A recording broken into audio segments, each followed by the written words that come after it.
I'm excited to hear your story, and I'm excited for what you're doing for moms out there who maybe don't even know that sobriety is an option and that life Hmm. can be better. Yeah. Well, let's get into it. Tell us your story. Okay. Oh my gosh. Okay, now I'm nervous. Yeah, so I'm Brittany. My sobriety date is February 9th, 2020. I just got 9 months sober. I started drinking. I'm going to start there when it all started. I started drinking at 13 at a really young age. And no joke, from my first drink, I drank alcoholically. Um, my mom even remembers me coming home at that age, and she swears by it that she could see it in my eyes. My mom knew. And that's how she tells her story about me, is she knew from when I started drinking. My dad is an alcoholic. It's really heavy on both of my family's side. And I am a firm believer that genetics have a lot to do with it. And so started drinking at 13. Um, and, by high school, it was to the point where I was partying so much that we got in trouble. And then when you got in trouble, we got these things called code violations, and that meant you couldn't do sports. So I couldn't even do sports in high school because I had so many code violations from partying. I moved out at 17 with a boyfriend, and pretty much we had the party house, senior year in high school. And, but it still wasn't like a huge problem. I mean, I was drinking a lot, but it wasn't super, super bad. By the time, though, I was 18, 19, I went into cosmetology school and moved to Minneapolis and Minnesota from Wisconsin. I'm from Wisconsin. And my boyfriend and I ended up breaking up. We were together for 4 years. I was absolutely devastated. We were supposed to start this new life in a new city together. And that's when things really started going downhill for me. I started drinking like even more and partying every single night. And I was super, super depressed and suicidal. That's something that I've always struggled with too. I've had multiple suicide attempts. And I would say, 75% of them were done under the influence. Um, and so I was introduced to cocaine when I was in cosmetology school. And um, actually, no, right before I was introduced, I was partying so much. I ended up getting evicted from my apartment because I had these people over and had a huge party, and we all went to sleep. Surprisingly, it wasn't really my fault fully, surprisingly, because most things are my fault. But some guy that was I invited over, who I didn't even know, and ended up waking up and like going out into the apartment building and smashing all the glass doors. Yeah, so I woke up in the morning to, like, I guess the fire department had come, and yeah, so I got evicted. Ended up moving into a house with some people I didn't really know well, but I needed somewhere to live. And it was a huge party house.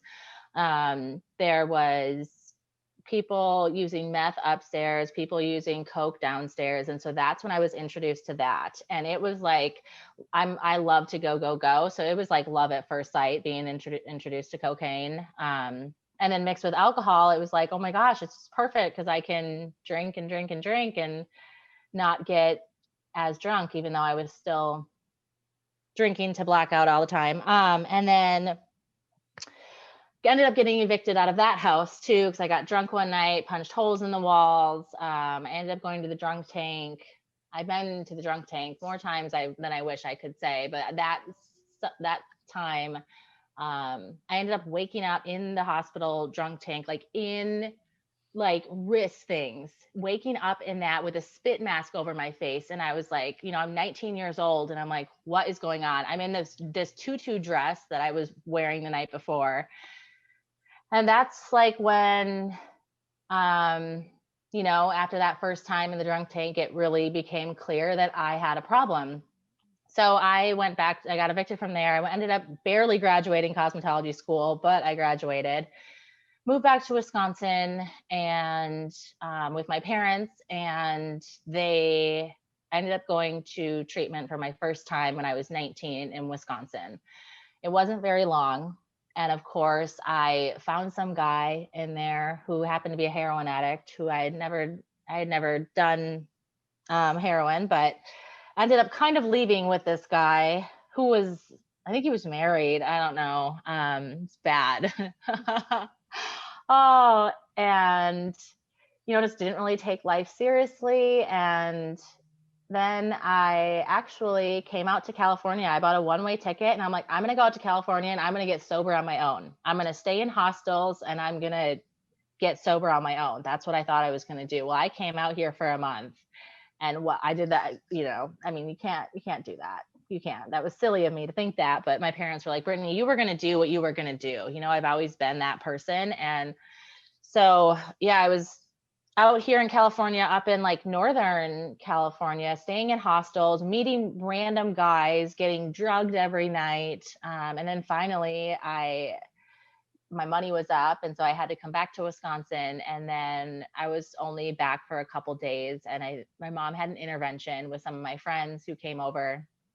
And then the next day I got on a plane back to California again and went to treatment in Palm Springs. Palm Springs is where like Betty Ford is. And there's like a lot of big treatment centers there. I went to this one called Michael's House and I loved it.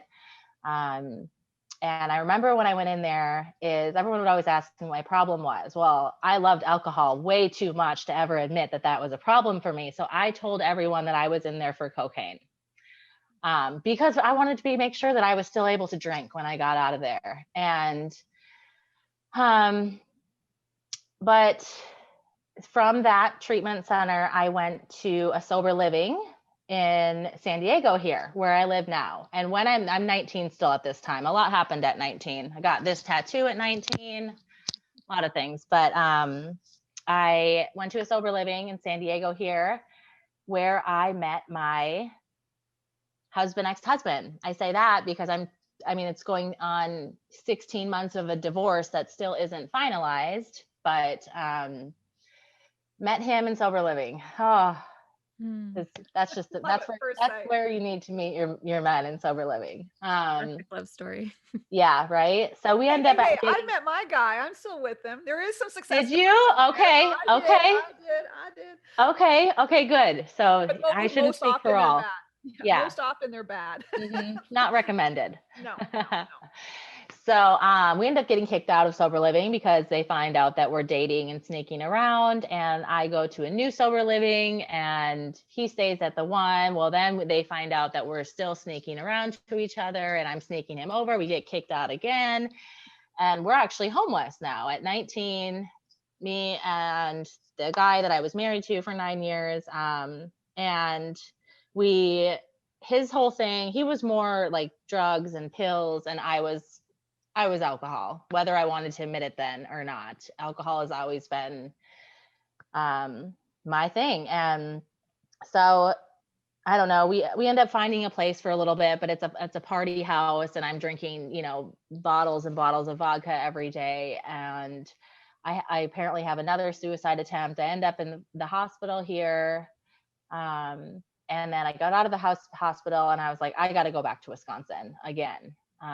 We've had many failed attempts now, but I'm going back to Wisconsin. So we break up and I go back to Wisconsin and then he calls me 2 days later and asks if he can move there. And I don't even ask my parents. I'm like, I tell him though, yeah, you're going to have to live with my parents, but,